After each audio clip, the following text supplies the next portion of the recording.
അസ്സലാമു അലൈക്കും വറഹ്മത്തുള്ളാഹി വബറകാതുഹു. സുന്നി വിദ്യാഭ്യാസ ബോർഡ് ഇംഗ്ലീഷ് മീഡിയം സ്കൂളുകളിൽ പുതുതായി തയ്യാറാക്കപ്പെട്ട 7ാം ക്ലാസ്സിലെ മസായിൽ ഫിഖ്ഹിന്റെ ദഫ്തർ ത്വാലിബ് അഥവാ വർക്ക് ബുക്കാണ് വായിക്കുന്നത്. ഒന്നാമത്തെ ചാപ്റ്ററാണ്.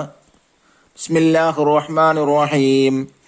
അൽഹംദുലില്ലാഹില്ലദീ അൻഅമ അലൈനാ വഹദാനാ ലിൽ ഇസ്ലാം വസ്സലാത്തു വസ്സലാമു അലാ സയ്യിദിനാ മുഹമ്മദിനില്ലദീ അർശദനാ ഇലാ സുബുലിസ്സലാം വഅലാ ആലിഹി വസഹ്ബിഹി വത്താബിഈന ലഹും ബിഇഹ്സാനിൻ ഇലാ ആഖിരിൽ അയ്യാം. അമ്മാ ബഅദ്. ഒന്നാമത്തെ ചാപ്റ്റർ അദ്ദർസുൽ അവ്വൽ. വഇൻ കുൻതും ജുനുബൻ ഫതഹ്ഹറു. നിങ്ങൾ ജനാബത്ത് കാരണങ്ങൾ ശുദ്ധീകരിക്കുക എന്ന മസായിൽ ഫിഖിൽ ഒന്നാമത്തെ ചാപ്റ്ററിന്റെ വർക്ക് ബുക്കാണ് ഈ ദഫ്തർ ത്വാലിബിലൂടെ നമുക്ക് ചെയ്യാനുള്ളത്. ആദ്യമായി കൊടുത്ത വർക്ക് നഖ്താറുൽ മുനാസിബ്, യോജിച്ച് തെരഞ്ഞെടുക്കാനാണ്. ഒന്നാമത്തെ ചോദ്യം, നോമ്പുള്ളവന് ഉച്ചക്ക് ശേഷം മിസ്വാക്ക് ചെയ്യൽ സുന്നത്ത്, കറാഹത്ത്, ഹറാം? ഏതാ ശരി? കറാഹത്ത്. 2, മുസ്ഹഫ് തൊടാൻ വേണ്ടി ഉളൂ ചെയ്യൽ കറാഹത്ത്, സുന്നത്ത്, വാജിബ്? ശരിയുത്തരം വാജിബ്. ചോദ്യം 3, മുമ്പ് ഉളൂ ചെയ്യൽ സുന്നത്താണ്. നഖം മുറിക്കുക, ഖബർ സിയാറത്ത് ചെയ്യുക, മീശ മുറിക്കുക? ഏതാണ് ശരിയുത്തരം? ഖബർ സിയാറത്ത് ചെയ്യുക. 4, മുമ്പ് കുളിക്കൽ സുന്നത്താണ്. പ്രസവം, തലമുണ്ടനം ചെയ്യൽ, പെരുന്നാൾ നിസ്കാരം? ശരിയതാണ്, പെരുന്നാൾ നിസ്കാരം. ഇനി രണ്ടാമത്തെ ആക്ടിവിറ്റി, നുജീബു ബി കലിമത്തിൻ വാഹിദ, ഒറ്റവാക്കിൽ ഉത്തരം എഴുതുക. ചോദ്യം 1, മിസ്വാക്ക് ചെയ്യാൻ ഏറ്റവും ഉത്തമമായ വസ്തു ഏത്? ഉത്തരം അറാക്ക്. 2, ഉളൂ ചെയ്തവനിൽ നിന്ന് വെള്ളത്തോടൊപ്പം പുറത്തു പോകും എന്ത്? പാപങ്ങൾ? ചോദ്യം 3, ഉളൂ ഇല്ലാത്ത വസ്തുക്ക് പറയുന്ന പേരെന്ത്? ഹദസുൽ അസ്ഗർ. 4, ജനാബത്തുള്ള അവസ്ഥക്ക് എന്ത് പറയുന്നു? ഹദസുൽ അക്ബർ. 5, ഹദസുൽ അക്ബർ ഉള്ളവൻ ഖുർആൻ ഓതുന്നതിന് വിധി ഹറാം. 6, മദീനയിൽ പ്രവേശിക്കുന്നതിന് മുമ്പ് സുന്നത്താണ് എന്ത്? കുളിക്കൽ.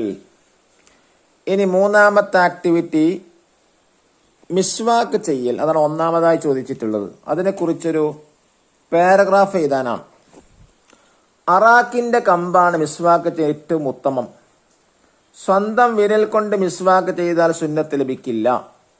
ആദ്യം വലതുഭാഗത്ത് മുകളിലെയും താഴെയുമുള്ള പല്ലുകൾ ഉള്ളും പുറവും മിസ്വാക്ക് ചെയ്യണം. അപ്രകാരം ഇടത് ഭാഗവും ചെയ്യണം. നോമ്പുള്ളവന് ഉച്ചയ്ക്ക് ശേഷം മിസ്വാക്ക് ചെയ്യൽ കറാഹത്താണ്. ഇനി അതിൽ രണ്ടാമത്തത് വചനശുദ്ധി. അതിനെ കുറിച്ചാണ് എഴുതേണ്ടത്. സംസാരം മൂലം ഉണ്ടാകുന്ന വിപത്തുകളെ കുറിച്ച് മുന്നറിയിപ്പ് നൽകുന്ന ധാരാളം തിരുവചനങ്ങളുണ്ട്. നല്ലത് സംസാരിച്ച് പ്രതിഫലം കരസ്ഥമാക്കുകയും അല്ലെങ്കിൽ മൗനം പാലിക്കുക. ഉപകാരവും ഉപദ്രവമില്ലാത്ത സംസാരം പോലെ ഉപേക്ഷിക്കണമെന്നാണ് നബി സല്ലല്ലാഹു അലൈഹി വസല്ലം തങ്ങൾ പഠിപ്പിച്ചത്. എന്നാൽ മാത്രമേ വചനശുദ്ധി ഉണ്ടാവുകയുള്ളൂ. മൂന്നാമത്തെ, ഹൃദയശുദ്ധി. നബി സല്ലല്ലാഹു അലൈഹി വസല്ലം തങ്ങൾ പറഞ്ഞു, ശരീരത്തിലൊരു മാംസപിണ്ഡമുണ്ട്. അത് നന്നായാൽ ശരീരം മുഴുവനും നന്നായി, അത് ദുഷിച്ചാൽ ശരീരം മുഴുവനും ദുഷിച്ചു. അറിയുക, അത് ഹൃദയമാണ്. ഹൃദയശുദ്ധിയുണ്ടെങ്കിൽ മാത്രമേ തഖ്വ ഉണ്ടാകൂ. അള്ളാഹു പറയുന്നു, തഖ്വ ഉള്ളവരിൽ നിന്ന് മാത്രമേ ഇബാദത്ത് സ്വീകരിക്കുകയുള്ളൂ. ഇനി നാലാമത്തെ ആക്ടിവിറ്റി, തഖ്സീസ്. അസൈൻമെന്റ് ചെയ്യാനാണ്. അതിലൊന്ന്, ഈ പാഠത്തിൽ നിന്ന് 7 ചോദ്യങ്ങൾ ഉണ്ടാക്കിയവർ ഉത്തരം എഴുതുക. ഒന്നാമത്തെ ചോദ്യം, ശുദ്ധിയുടെ 5 ഇനങ്ങൾ ഏതെല്ലാം? 1 ഹൃദയശുദ്ധി, 2 വചനശുദ്ധി, 3 കർമ്മശുദ്ധി, 4 പരിസരശുദ്ധി, 5 സാമ്പത്തിക ശുദ്ധി. ചോദ്യം 2, ശരീരശുദ്ധിയുടെ ഭാഗമാണ് അവ ഏത്? ഉത്തരം ശരീരത്തെയും വസ്ത്രത്തെയും നജസ്സും മാലിന്യവുമാകാതെ സൂക്ഷിക്കൽ, മിസ്വാക്ക് ചെയ്യൽ, ഉളൂ, കുളി, ഇസ്തിൻജാ തുടങ്ങിയവ. ചോദ്യം 3, മിസ്വാക്ക് ചെയ്ത് 2 റക്അത്ത് നിസ്കരിക്കുന്നതിന് മഹത്വം എന്ത്? ഉത്തരം, മിസ്വാക്ക് ചെയ്ത് 2 റക്അത്ത് നിസ്കരിക്കുന്നത് മിസ്വാക്ക് ചെയ്യാതെ 70 റക്അത്ത് നിസ്കരിക്കുന്നതിനേക്കാൾ ശ്രേഷ്ഠമാണ്. ചോദ്യം 4. മിസ്വാക്ക് ചെയ്യൽ സുന്നത്തായ 3 കാര്യങ്ങളേവ? ഉത്തരം, 1 വുളൂഅ്, 2 നിസ്കാരം, 3 തവാഫ്. 5-ാമത്തെ ചോദ്യം, സ്വന്തം വിരൽ കൊണ്ട് മിസ്വാക്ക് ചെയ്താൽ സുന്നത്ത് ലഭിക്കുമോ? ഉത്തരം, ലഭിക്കുകയില്ല. ചോദ്യം 6. കുളിക്കൽ നിർബന്ധമായ കാര്യങ്ങളേവ? ജനാബത്ത്, ഹൈള്, നിഫാസ്, പ്രസവം തുടങ്ങിയ കാര്യങ്ങൾ അവസാനിച്ചാൽ. ചോദ്യം 7. കുളിക്കൽ സുന്നത്തായ 4 കാര്യങ്ങളേവ? 1 ജുമാ നിസ്കാരം, 2 പെരുന്നാൾ നിസ്കാരം, 3 ഇഅ്തികാഫ്, 4 അദാൻ എന്നിവ നിർവഹിക്കാൻ വേണ്ടി കുളിക്കുക. ഇനി 2-ാമത്തത്, പരിസര ശുദ്ധി എന്ന വിഷയത്തെക്കുറിച്ച് ഉപന്യാസം തയ്യാറാക്കുക. ശുചിത്വത്തിന്റെ പ്രസക്തി ഏറെ വർദ്ധിച്ചു വരുന്ന കാലത്താണ് നാം ഇന്ന് ജീവിക്കുന്നത്. മനുഷ്യന്റെ പ്രവൃത്തി ദോഷം മൂലം പല മാരക രോഗങ്ങളും നമ്മെ കീഴടക്കിക്കൊണ്ടിരിക്കുന്നു. ഈ രോഗങ്ങളെ പിടിച്ചു നിർത്താൻ ലോകരാഷ്ട്രങ്ങൾ പെടാപ്പാടുപെട്ടുകൊണ്ടിരിക്കുകയാണ്. രോഗമില്ലാത്ത അവസ്ഥയാണ് ആരോഗ്യം.